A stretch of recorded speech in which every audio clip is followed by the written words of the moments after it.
In 1885, nestled in the misted valleys of Portugal's Douro, Sophia, a devoted young seamstress, fights a quiet battle for survival. Orphaned and burdened with the care of her ailing aunt, every stitch she sews is an act of endurance, every day a struggle against a world that offers little mercy. But fate is cruelly inventive. A reclusive, grieving landowner from the distant Quinta de Alvarenga extends a proposition that promises relief, and demands an unthinkable sacrifice. Sophia's life teeters on a razor's edge.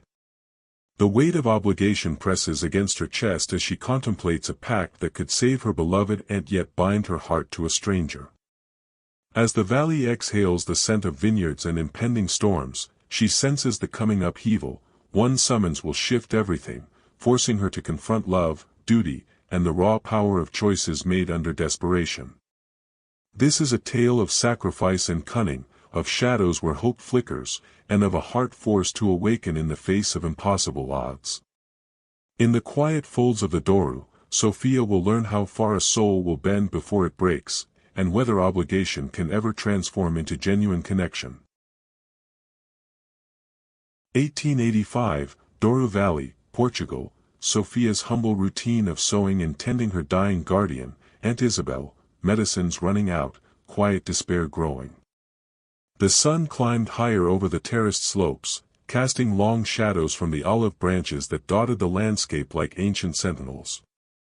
Sophia Almeida moved through her day with the quiet efficiency born of necessity, her simple linen dress gathering dust from the dry earth as she knelt to pull weeds from her small vegetable patch.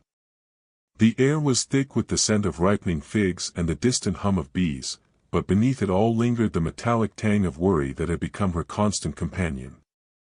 Inside the cottage, Aunt Isabel rested fitfully, her breaths coming in shallow rasps. Sophia paused her work to prepare a thin broth from the last of their potatoes and herbs, stirring it over a low fire in the hearth. The flames danced weakly, mirroring the flickering hope in her chest. Isabel had been her rock, the one who taught her not just to read the faded primers smuggled from the village school, but to find solace in stories of far-off lands where women shaped their destinies. As evening fell, Sophia sat by the window, her needle flashing in the dim light of a single tallow candle. The fabric under her hands was a patchwork of men's, each one a testament to her skill and her struggle. Villagers brought her their worn garments, paying in coins or barter, a basket of eggs, a measure of flour, but it was never enough. The healer's visits had ceased when the debts mounted, leaving only herbal remedies that dulled the pain but could not halt the decline. Isabel stirred, her eyes opening with effort. "Sophia, child, read to me from the old book." Sophia obliged, pulling a tattered volume of folk tales from the shelf, her voice soft and steady as she recounted legends of resilient heroines. But midway, Isabel's cough returned, harsh and unrelenting, speckling the cloth with crimson. Sophia's heart clenched, the medicines were gone, the next batch unaffordable. She held her aunt through the fit, whispering comforts, but inside, despair gnawed like winter frost on tender shoots. That night, as stars wheeled over the valley, Sophia lay awake, tracing the cracks in the ceiling. The cottage, once a haven, now felt like a cage of diminishing options. She thought of hiring out as a field hand at the great quinta up the hill, but pride, and Isabel's needs, held her back. Quiet despair wrapped around her like a shroud, growing with each passing hour.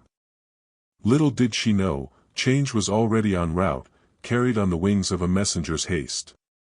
Word count, 998, but expanded to full prose, adjust as needed for exact count and final. Wait, I need to make each 1,000 words. Continue expanding. Sophia rose with the dawn, her body aching from restless sleep. She milked the goats, their warm flanks a small comfort, and prepared a meager breakfast.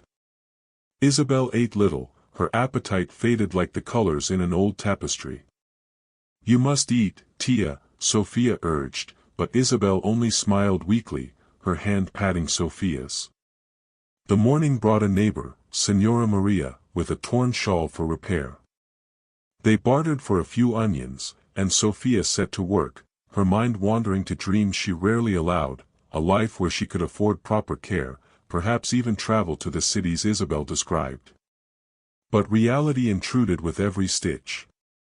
By midday, the heat rose, and Sophia stepped outside to draw water from the well. The valley spread below, terraced vines climbing the hills like green stairs to the sky. In the distance, the grand Quinta de Alvarenga loomed, its stone walls a symbol of wealth she could scarcely imagine. Rumors spoke of its owner, a solitary man burdened by loss, but such tales were distant as the ocean.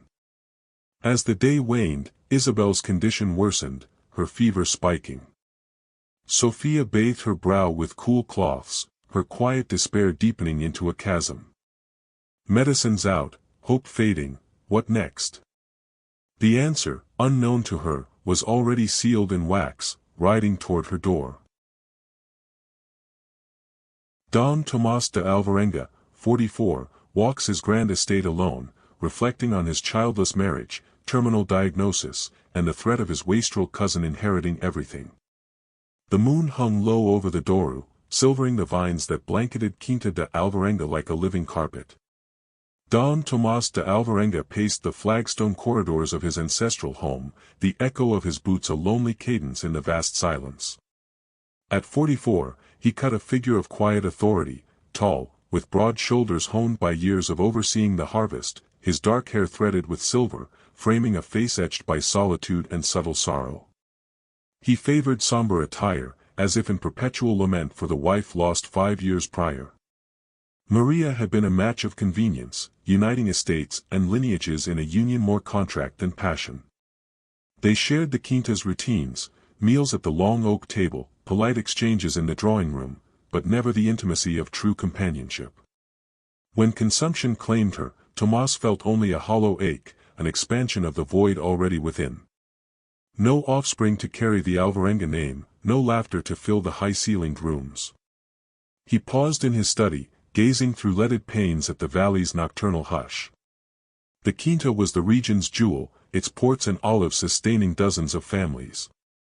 Workers received fair shares, dwellings kept sound, all this he had maintained with unyielding integrity. But now, a darker shadow loomed. 3 weeks earlier, Dr. Mendez from Porto had confirmed the whispers of his body, a failing heart, incurable, 8 to 10 months at best. His hands, once steady, now betrayed a faint quiver, his skin paled under the sun's gaze. Fatigue dogged his steps like a faithful hound. Worse, his cousin Eduardo waited in the wings, a profligate soul, mired in vice and debt, cruel to those beneath him. Eduardo would squander the Quinta in seasons, selling lands to settle wagers, dismissing laborers to fund excesses. The legacy Tomás's forebears built through sweat and savvy would crumble to dust. In the flickering candlelight, an idea crystallized, harsh, pragmatic. He required an heir, but time forbade courtship's leisurely dance. A woman of integrity, capable of nurturing a child with warmth, unburdened by elite entanglements. For weeks, he had watched discreetly. Not from his class, with their alliances and demands. Someone grounded, resilient. Then, memory stirred, Sophia Almeida, who had aided in the kitchens during last year's repairs. Her quiet competence, the way she treated peers with innate respect, her eyes reflecting unspoken wisdom. One day, he caught her deciphering a ledger left by the steward, not just reading, but comprehending. A seamstress literate. Extraordinary. Inquiries revealed her plight, the invalid aunt, scraping existence, unyielding honor.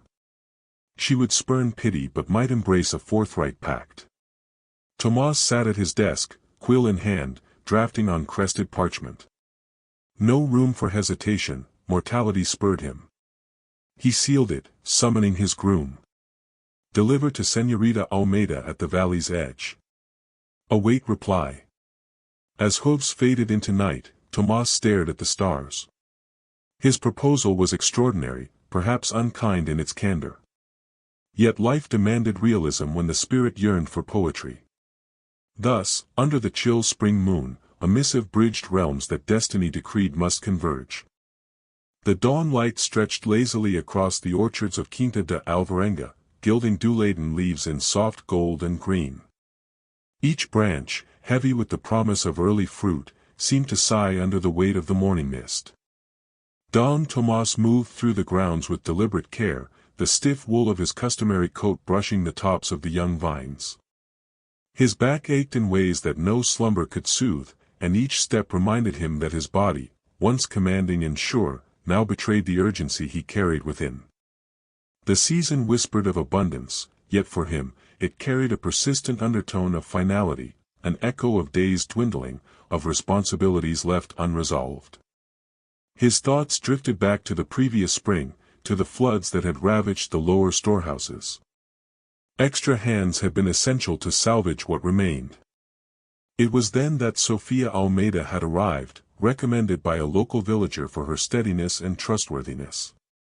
She had worked in the scullery, her hands nimble and precise, never raising complaints, her chestnut hair restrained beneath a simple scarf.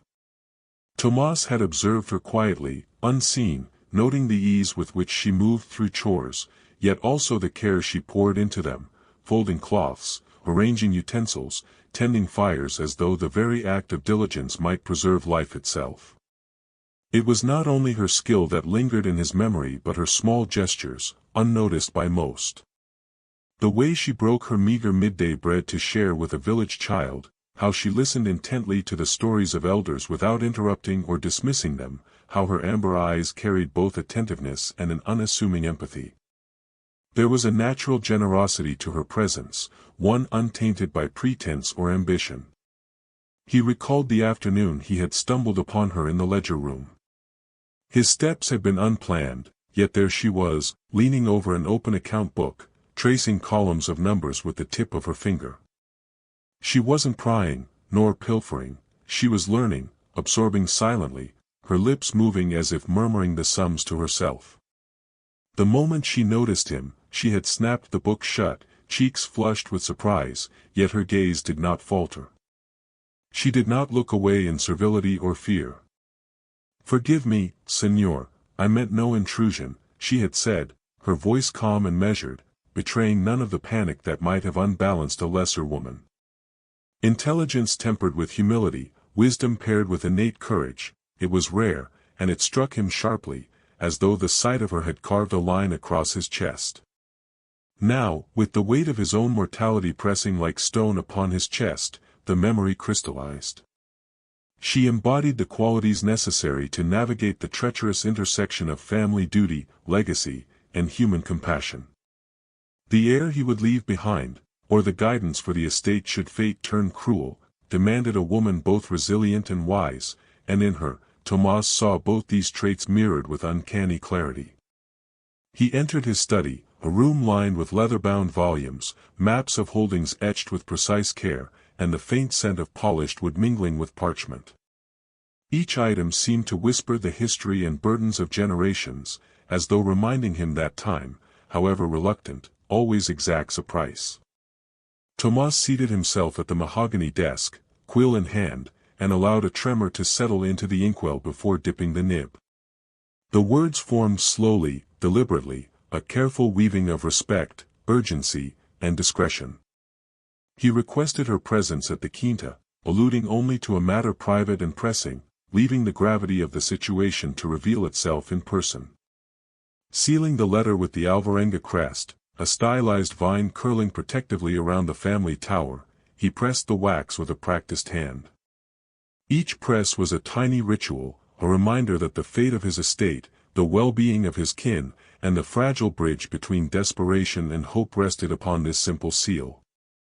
He handed the letter to his most trusted aide, a man loyal enough to guard both the message and its bearer. "Deliver it to the Almeida cottage directly. Ensure it reaches her alone. Observe her reaction, every detail." As the messenger departed, Tomás sank back into the high-backed chair, the wood creaking beneath him, the study seemingly shrinking with the weight of unspoken necessity. He closed his eyes briefly, allowing a shudder to pass through him. There was no time for doubt, no luxury for hesitation. The sands of his remaining days slipped swiftly through the hourglass, and this letter, the first grain, would determine the shape of what remained. The proposal awaiting her, unorthodox and fraught with peril, was both a lifeline and a gamble. One wrong choice, and the delicate balance between duty and desire, between compassion and obligation, might shatter entirely. The Quinta exhaled in the morning light, a vast silent witness to the beginning of a chain of events that would sweep them both into a maelstrom of hope, fear, and the inexorable pull of destiny. Tomas, alone in the echoing chamber, could only wait and watch, the full weight of impending change pressing against his chest. In a matter of days, the quiet of Douro Valley would erupt into a storm of decisions that no preparation could fully anticipate. The dawn broke with a fragile light, mist curling like whispered secrets over the valley. The clatter of hooves on the uneven path heralded the arrival of a messenger, and Sophia's chest tightened with unease. She paused mid-stitch, needle poised above the hem, a premonition prickling her skin. The envelope was weighty, sealed with dark red wax, pressed with the Alvarenga crest, a tower entwined with a vine, regal and demanding. The writer's eyes met hers briefly before tipping his hat. "Response by noon tomorrow, Señorita," he said, voice crisp with authority. Sophia traced the seal with a trembling finger, breaking it at the kitchen table where Isabel watched with cautious curiosity. She unfolded the letter. "Don Tomás de Alvarenga requests your attendance at the Quinta tomorrow at midday for a confidential discussion." No further explanation, no hint of motive. Isabel's brow creased. "What could the master want with you?" she asked softly. Sophia shrugged, her gut twisting in ways she could not name. That night, sleep was a stranger. Every shadow in her small stone cottage seemed to whisper possibilities. Was it a commission? A reprimand? Or something far stranger? At first light, she donned her best skirt, smoothing her chestnut hair into a neat braid pinned at the nape of her neck. Each step uphill to the Quinta was measured, weighted with uncertainty. As the house rose before her, bathed in the glow of early sun, its grandeur seemed almost alien, the manicured gardens, the polished stone paths, the tall windows reflecting the sky. It was a world apart from her humble life, and yet today, it would demand everything of her.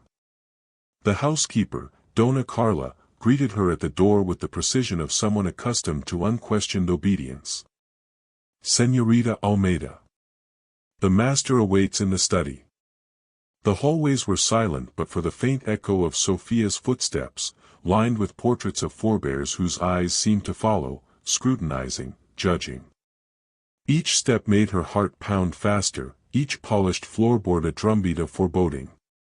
Tomás stood by the window, hands clasped behind him. The illness had etched itself into his features, pallid skin, subtle shadows under sunken eyes, a tremor in the fingers he used to steady himself on the window ledge. His voice, when he turned to her, was unexpectedly warm, resonant, yet edged with the quiet authority of a man who bore burdens few could comprehend. "Señorita Sofia," he began, gesturing to a chair with a careful sweep of his hand. "Thank you for coming. What I must say demands comfort, yet time allows none of the gentleness we might prefer." Sophia seated herself, hands clasped tightly in her lap, amber eyes fixed on the man she had only known from observation. Her pulse quickened. "I will speak plainly," he continued, his gaze steady on hers. "I am dying. Heart failure, untreatable. The doctors estimate 8 to 10 months. And I have no heir." His voice faltered only slightly, the weight of truth settling like lead in the room. "My cousin Eduardo will inherit otherwise, a man whose vice and ambition would consume this estate, harm those who rely upon it." The room seemed to contract around her. Sophia's breath caught, a cold beat of fear running down her spine. Then, as if gravity itself shifted, he stepped closer, gray eyes locking onto hers. "Thus, I propose something extraordinary, perhaps shocking. Marry me. Bear my child, a legitimate heir to safeguard the Quinta. In exchange, you and your Aunt Isabel will have security for life, the best medical care we can secure. The words crashed over her like a storm. Marriage? A child? A transaction measured in lifetimes and legacies? Her mind spun, struggling to process both the magnitude and intimacy of the offer. Why me? She whispered, barely audible, her voice tremulous with both disbelief and fear. I have sought someone of true character, he said, voice deliberate, each word weighted with thought. Someone kind, diligent, capable of nurturing a child with love and wisdom. Your work here, your hands, your heart, proved this. And your intellect, your literacy, these are rarities, essential for guiding what is to come. Sophia gripped the arms of the chair, knuckles whitening. Her mind raced, imagining futures she had never dared consider. Could she accept security at the price of her freedom? Could she consent to a union not born of love, yet demanded by duty, survival, and compassion? Tomas, noting her silent struggle, extended a hand with a parchment detailing the terms, formal, precise, final. A week. You must decide. Time is short, the stakes are absolute. She rose, legs trembling beneath her, leaving the study as tears blurred the path outside. Each step carried the weight of impossible choice, an offer of salvation wrapped in sacrifice, of life tethered to obligation, of hope intertwined with the threat to her soul. The valley seemed to watch in stillness, awaiting her answer, as though the winds themselves held their breath. The days following the summons felt like walking through a fog thick enough to choke the soul. The paper, now folded and tucked into her bodice, burned against her chest with every breath, every motion. Sophia moved through her cottage as if on autopilot, sewing, mending, tending the fire, coaxing Isabel to sip lukewarm chamomile, but her mind refused calm. Each stitch she made felt like a silent accusation against herself, to become a vessel in exchange for security, a life measured in obligations and survival rather than choice and freedom. She caught herself staring at the valley through the narrow window, the morning mist curling like fingers over the stones, thinking how distant her childhood dreams had become, how fragile her pride was now in the face of necessity. Humiliation and pragmatism wrestled within her. Pride demanded rejection, dignity demanded defiance. Yet necessity whispered in insidious undertones, your aunt will not survive this winter without help. You cannot, must not, ignore her suffering. At night, she would rise quietly, wander to the hill above their cottage, and watch the stars. The constellations, timeless and indifferent, seemed to mock her hesitation. How could one weigh the value of her freedom against a life she cherished more than her own? Isabel had given everything to raise her, how could Sophia now withhold the life-giving aid she could offer? On the third day, crisis arrived like a thief in the night. Isabel's cough escalated to a violent fit, sudden and merciless. Blood flecked her lips, and her body shook with each heaving gasp. Panic, sharp and white-hot, shot through Sophia's veins. She dropped to her knees beside her aunt, hands trembling as she cradled the frail body. Tia! Hold on, she whispered over and over, voice cracking, tears spilling freely. Isabel's eyes fluttered open briefly, a weak smile barely forming before the tremors returned. The incident ended as abruptly as it had begun, leaving silence heavy as lead, punctuated only by the rasping breaths of her aunt. Death had brushed against them, felt so near it left Sophia's skin crawling in terror. That night, under a sky washed in silver moonlight, Sophia retrieved the folded letter once more. The terms glared at her in ink still sharp in her memory, marriage legal, cohabitation respectful, security eternal, care immediate. Each word carried weight, each phrase a choice between life and dishonor. She felt her pulse in her temples, heard it in the hollow chambers of her chest. And yet, amid the revulsion and fear, clarity emerged. There was no shame in choosing survival for those she loved, no dishonor in wielding her will as a shield for another. Isabel's life demanded courage she had scarcely imagined possessing. Morning came with a hesitant light, spilling golden across the valley. Sophia dressed with painstaking care, her skirt neat, her hair bound in a braid that swung softly with each determined step. The uphill path to the quinta felt endless, the frost of indecision still clinging to her bones. Donna Carla, ever precise, met her at the entrance and led her through halls polished with ancestral pride. Each portrait, each ornate fixture, seemed to assess her, measure her resolve, and find it wanting. Or perhaps, Sophia thought grimly, it was she herself measuring herself, finding courage only where fear had once reigned. Tommaso waited in the study, standing near the tall window. His eyes, shadowed yet piercing, followed her entrance, noting every nuance of her posture, every tremor of her hands. He was a man of imposing presence even in illness, his body stooped slightly, yet his aura retained the authority of a lifetime of command. "Señorita Sophia," he said, voice tempered with both gravity and warmth. "I am relieved you came." She moved forward, each step steady despite the turmoil within. "I accept," she said, her voice firm, unwavering. Tommaso's gaze widened slightly, and then settled into one of measured approval. Yet she could not yield entirely without conditions. Her eyes met his, amber confronting gray. "But there are conditions," she continued, tone deliberate. "A doctor for Isabel, immediately. A small cottage nearby for her care and comfort. And access to your library, so that I may continue to learn, to grow, to prepare for the life ahead." Tomas did not hesitate, the decision clear in the strength of his hand extended toward her. "Done," he said simply.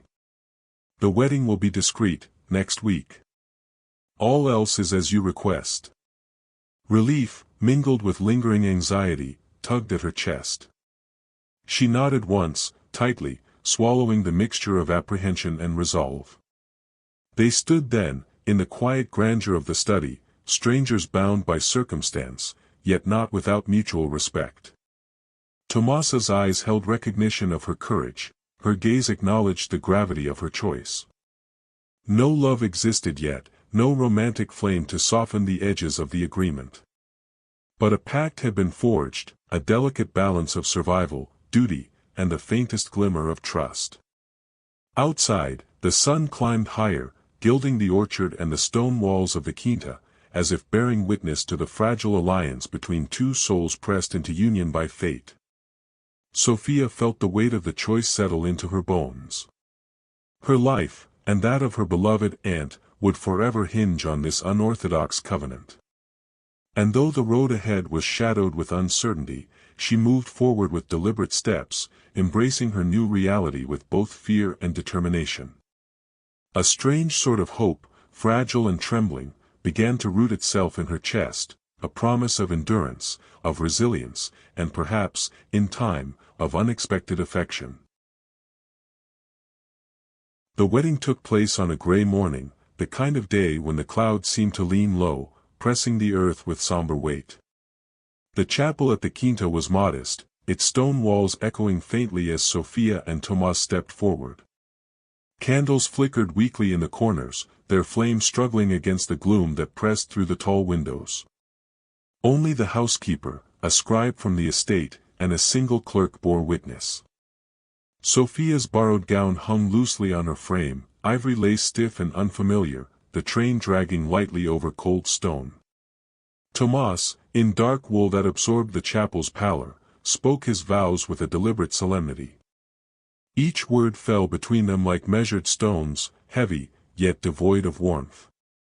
When the rings were exchanged, their metal felt alien against her finger, a cold circle binding her in legality rather than affection. There was no music, no flowers beyond what had survived the frost outside, no celebration, only the quiet acknowledgement that a contract had been sealed. By afternoon, Sophia moved her few possessions into a modest suite within the great house. Wooden floors creaked beneath her steps, carpets fraying at the edges, portraits of forebears lining the walls with stern, unyielding eyes. Isabel, meanwhile, was settled into a small, sunlit cottage a few steps away, where a doctor already tended her recovering body. Medicines arrived promptly, herbs and tinctures placed in neat rows on polished tables. The color gradually returned to her cheeks, her breathing steadied, and the shadow of death lifted, at least for now. Sophia watched her aunt sleep with quiet relief, the knowledge that her decision had preserved life softening, just slightly, the ache of her own compromised liberty. The early days of their new life unfolded with delicate caution. Meals were taken together in silence, or with conversations kept deliberately light, weather, the state of the vineyard, news from the village. Tomas was attentive, yet reserved, his steps betrayed fatigue, and the thin lines around his eyes deepened with every effort to remain composed. His illness was a constant, unspoken presence, like the soft ticking of a distant clock, marking time neither could halt. Sophia wandered the house in quiet observation, noting the vast libraries, the high-ceilinged halls, the endless corridors that seemed to stretch both physically and metaphorically. She was a wife in name alone, her new role defined by expectation rather than intimacy, her mind haunted by thoughts of conception and duty. At night, when the household settled into hushed rhythms, Sophia lay in her bed, listening to the wind sweep across the vineyards, and wept quietly for the freedoms she had relinquished. Yet even in her tears, there was resolve. Isabel's improved health, her gentle smiles and fragile laughter, reminded Sophia why she had chosen this path. Each day that her aunt grew stronger reinforced the pact she had made, and steeled her to endure her own confinement. Distance prevailed between husband and wife, a chasm lined with courtesy and unspoken rules. Tomas maintained his respect, never intruding beyond necessity, his glances measured, words carefully chosen. Sophia returned the restraint, greeting him politely, observing the subtle tremor in his hands, the way he traced the window frames as if they might crumble beneath the weight of his mortality. The silence between them was both shield and chain, a fragile accord shaped by circumstance rather than desire. Yet in those quiet, shared moments, over morning tea, the turning of vine leaves, the muted laughter of workers in the courtyard, something unspoken began to take root, trust. Small, hesitant, and wary, it was the first fragile thread binding their disparate lives. Evenings became a ritual of solitude and reflection. Sophia would trace her fingers over the covers of books in the library she now had access to, reading words she once could only dream of, letting knowledge anchor her spirit amidst the constraints of her new existence. In the study, she would hear Tomas' soft cough, the deliberate tread of his boots along polished floors, and find herself aware of his presence without intrusion, aware of life's fragility and the strange comfort that even distance might afford. Though the house remained quiet, the valley outside was alive with whispers of wind through vines, the faint scent of ripening grapes, and the subtle promise of seasons yet to come. In this space of restraint and measured coexistence, a delicate balance emerged. Respect, survival, and a sense of duty wove together, forming a tenuous framework for the life they were about to build, not as lovers, not yet as companions, but as strangers bound by necessity, their hearts cautious, and the possibility of trust beginning to flicker like a candle against the shadows. As the days lengthened and the sun traced higher arcs across the Douro Valley, life at the Quinta settled into a rhythm both foreign and comforting to Sophia. Isabel's health flourished under the watchful eye of the doctor and the steady routines of the cottage, the faint flush returned to her cheeks, and her laughter, delicate and soft, began to echo through the morning air. For Sophia, this progress brought relief, but also a strange emptiness. Her hands were never idle, yet her mind wandered to the quiet corners of the great house, to the weighty tomes that lined the library walls. One evening, as twilight painted the sky in bruised purples and golds, Tomas found her there, standing before the shelves, her fingers brushing over leather-bound spines with reverence. "Take what you wish," he said, his voice low, almost hesitant, a tremor betraying the effort of restraint. She turned, eyes bright with gratitude, murmuring her thanks, and carefully selected a stack of books on history, poetry, and philosophy, worlds she had only glimpsed in imagination. The first reading together was tentative. He chose a verse of Petrarch, she listened, amber eyes wide, tracing the cadence of each word. When he paused, she ventured a quiet interpretation, drawing connections to the village tales she had learned in childhood, the analogies crude yet sincere. A smile tugged at the corners of his lips, faint but genuine, as if discovering a voice he had long since forgotten. Soon, it became a ritual, evenings spent side by side in the glow of oil lamps, the air scented faintly of old parchment and polished wood, where words became their shared language. Through these hours, layers peeled away. Tomas spoke of a past void of warmth, of responsibilities inherited without counsel, of loneliness thick as the stone walls surrounding them. Sophia responded not with platitudes but with reflections of her own, of years constrained by poverty, by duty, by survival. Each revelation, carefully offered, chipped at the barriers between them, leaving space for something delicate, something unspeakably human. When his ailment struck, pain flaring in his chest or tremors trembling through his hands, Sophia became both nurse and solace. She prepared infusions of herbs, placed cool compresses, adjusted pillows, her touch steady and deliberate, not intrusive. He accepted her care with quiet dignity, permitting her presence in ways he rarely allowed others. And in these private acts, understanding deepened. He observed her attentiveness, the small, thoughtful gestures, she noted his subtle relaxations, the moments he allowed himself to trust. Words began to mingle with action. A shared reading might end in discussion, the air alive with laughter or debate. She would question, and he would explain, drawing her into the workings of the estate, the history of the valley, the lineage of the Alvarenga family.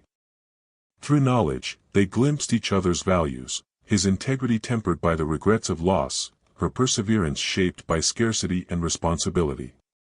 Night after night, their connection was quiet, almost imperceptible to anyone else. A glance held longer than expected, a hand resting momentarily on the arm while passing a book, a soft note in her voice that reached him beyond the words.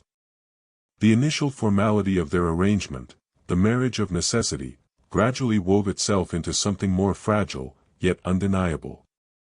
It was not love, not yet, it was recognition, of worth, of shared humanity, of hearts capable of more than circumstance had allowed them to believe. And in the small hours, when the house slumbered and the valley exhaled its cool night air, Sophia lingered in the library, Tomasa's recitations lingering in her ears, a pulse of warmth spreading through her chest. The walls of their arrangement, built of legality and obligation, had begun to soften, brick by brick, word by word, gesture by gesture. And both knew, though neither would admit it aloud, that something profound, fragile yet persistent, was taking root between them, as inevitable and unstoppable as the coming of the next dawn. Spring unfurled across the Douro Valley like a secret whispered on the wind, soft and persistent. The vineyards, long dormant under winter's gray embrace, now shimmered with life, emerald shoots coiled around trellises, and the air carried the intoxicating scent of damp earth and blossom. Sophia's steps through the garden had grown more deliberate, each movement echoing a new rhythm, one dictated by the life burgeoning within her. Her skirts were cut to allow space, and the gentle swell of her abdomen hinted at the small, persistent miracle she carried. Every morning, she traced her fingers over her growing form, half in disbelief, half in reverent awe. The confirmation from the doctor had come weeks prior, a healthy pregnancy, and with it, the gravity of hope and responsibility. Tomas, meanwhile, was fading in ways visible to any keen observer. His tall, once imposing frame leaned slightly, and his hands, which had once grasped ledgers and tools of governance with unwavering precision, now trembled against the quill or the arm of a chair. Yet in the rare moments when he met Sophia's gaze, there burned a spark of joy, as though the knowledge of the heir, their child, kindled a light stronger than the waning of his vitality. His gray eyes, previously shadowed with illness and fatigue, now held a certain clarity, sharpened by gratitude and a fierce, quiet pride in her. The days were measured in small rituals. Sophia tended her household duties with a renewed diligence, but she also moved with care to nurture both Tomas and herself. She prepared nourishing broths, adjusted his pillows, and read aloud from the books that had become their shared sanctuary. Evenings were spent in quiet proximity, the two seated side by side, he reclined on a chaise or propped against pillows in the study, she nearby, a stack of leather-bound volumes within reach. He would attempt to read to her, though his voice often faltered, she would correct gently, offer commentary, and sometimes, when the evening was particularly still, they would lapse into silence, merely enjoying the warmth of each other's presence. It was in these silent hours that their bond deepened, unspoken yet palpable. One evening, as twilight bled into the long shadows of the library, Sophia could no longer ignore the storm that churned within her. Her gaze had followed him across the room, observing the way his fingers curled around a book, how a sigh escaped him when the effort of sitting upright became too much.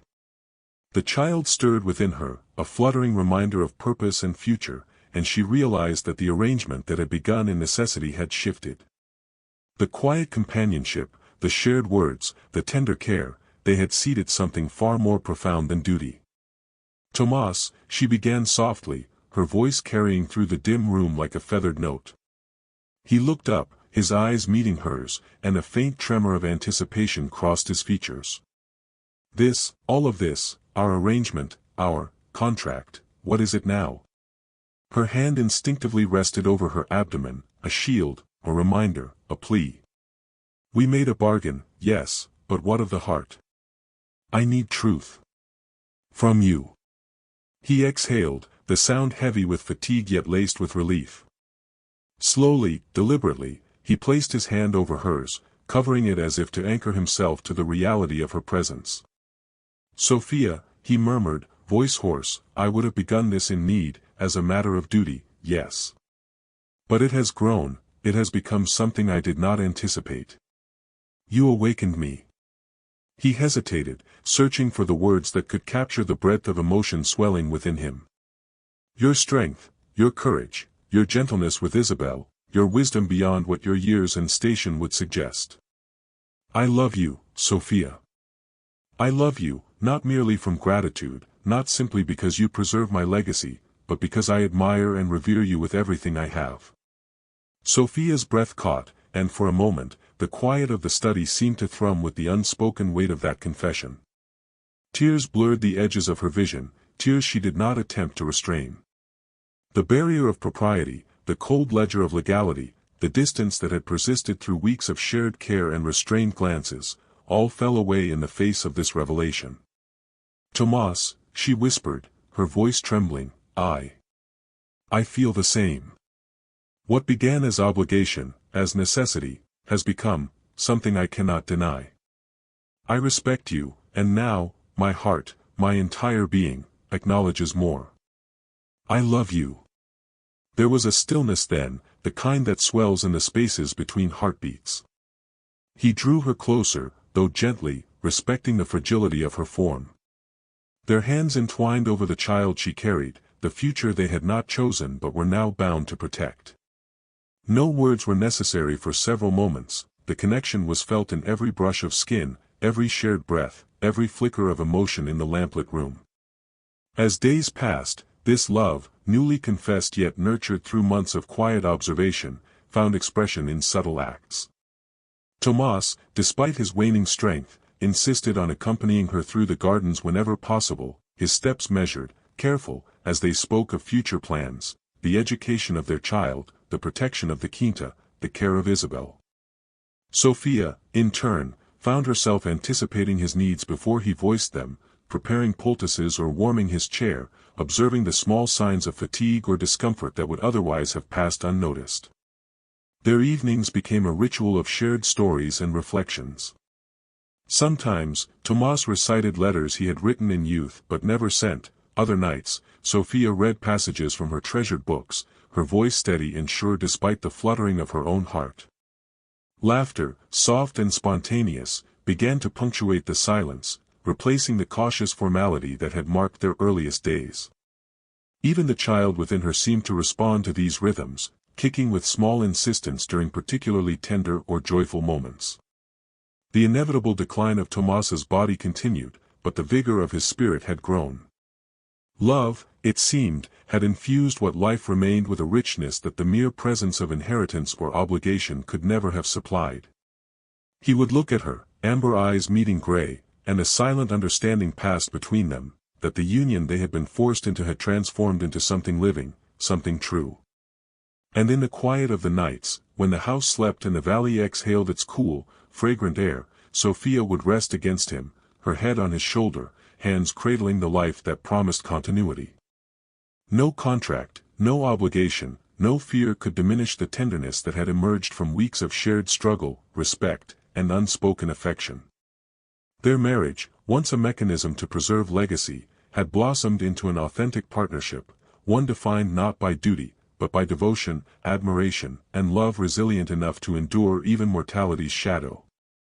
Thus, the contract of convenience had yielded something unexpected, a union forged in necessity, tempered by care, and ultimately transformed into love. The quinta, lush and awakening in springtime, bore witness not merely to the hope of heirs or the continuation of property, but to the quiet triumph of hearts that chose each other willingly, fully, in the midst of uncertainty and the looming specter of time. The Douro Valley, awash in the amber light of autumn, seemed to hold its breath. Vines heavy with ripened grapes bowed under the weight of a season's labor, their colors shifting from deep emerald to burnished gold and ruby. The air carried the rich, sweet scent of fermenting fruit, mingled with the crispness of fallen leaves, as though the land itself celebrated life even as it acknowledged the inevitability of death. Within the walls of the quinta, anticipation and trepidation coiled tightly together. Sophia's labor had begun in the hush before dawn, the sky a pale wash of misty rose and gray. She clutched the hand of the midwife, her breath coming in shallow, uneven waves. Isabel, pale but steady, offered murmured encouragements, her voice a tether to calm. Each contraction stole her strength, yet each also reminded her of the promise she bore, a child not only of flesh, but of hope, legitimacy, and the delicate reconciliation of hearts once bound by necessity. Hours stretched and contracted like the tide. The midwife's whispered commands and Sophia's own labored cries punctuated the silence of the grand house, echoing through empty halls that had once felt distant and cold. And then, finally, the sharp, urgent cry of life pierced the air, a robust, unwavering note that seemed to reverberate through the walls and into the valley beyond. Tomas, pale and frail, had been at her side, his hand trembling slightly as it held hers, yet his eyes, gray, deep, and luminous with unshed tears, burned with an intensity that belied his weakness. The infant was placed in his arms, and for a moment, the world contracted to the small bundle of warmth against his chest. He drew in a breath that trembled, shook, and then settled into an almost ethereal peace.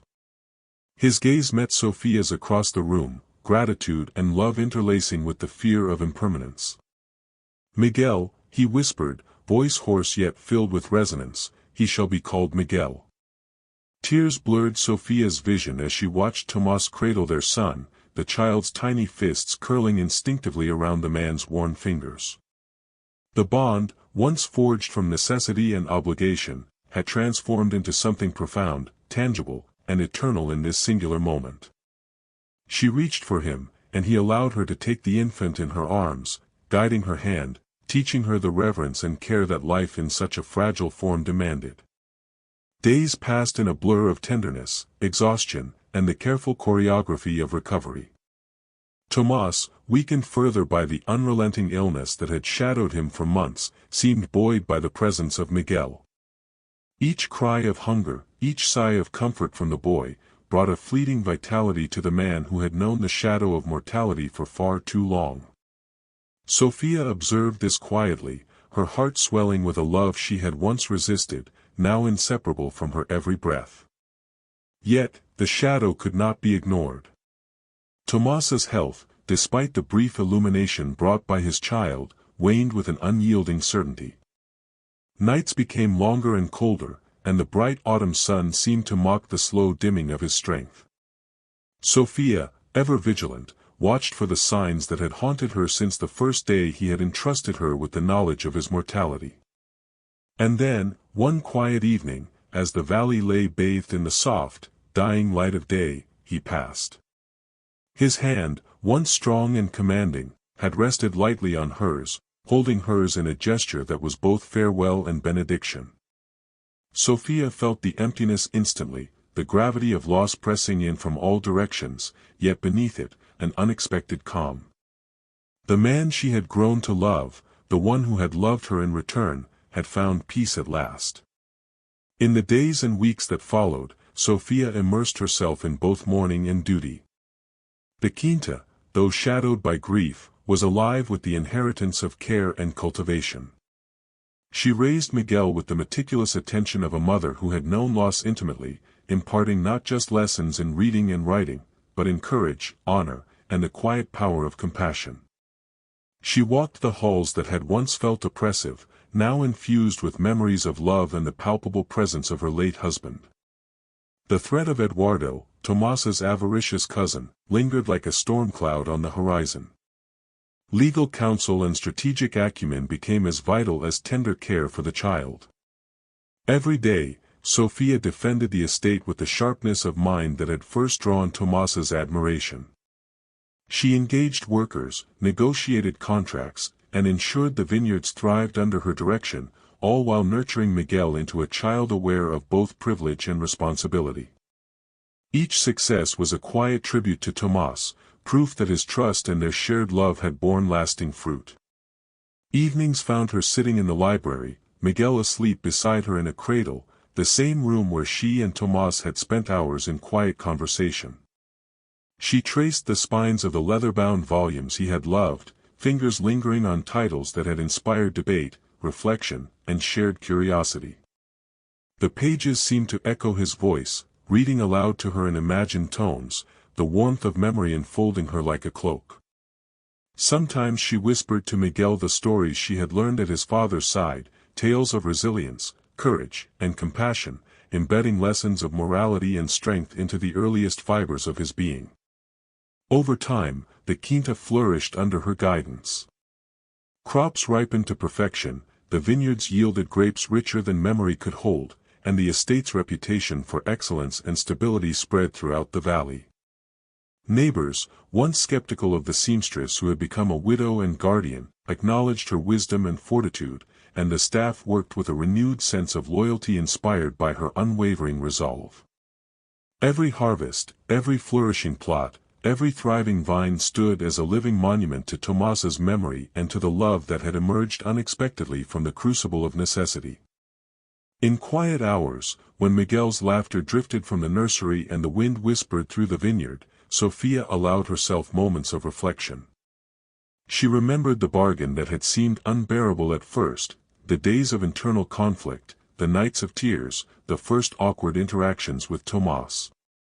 And she remembered the man himself, who had confided in her, laughed quietly at small amusements, and, in his final days, expressed love in its purest, most unguarded form. The bond forged in obligation had, against all expectation, blossomed into something enduring and transformative.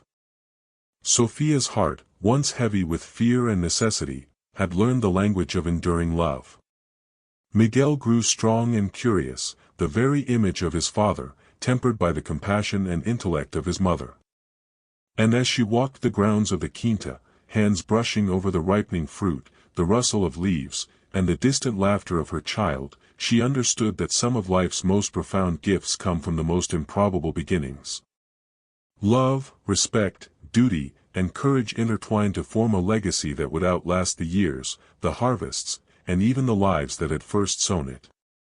In every corner of the estate, from the sunlit orchards to the shadowed library, the spirit of Tomas lingered, not as sorrow, but as a quiet, guiding presence.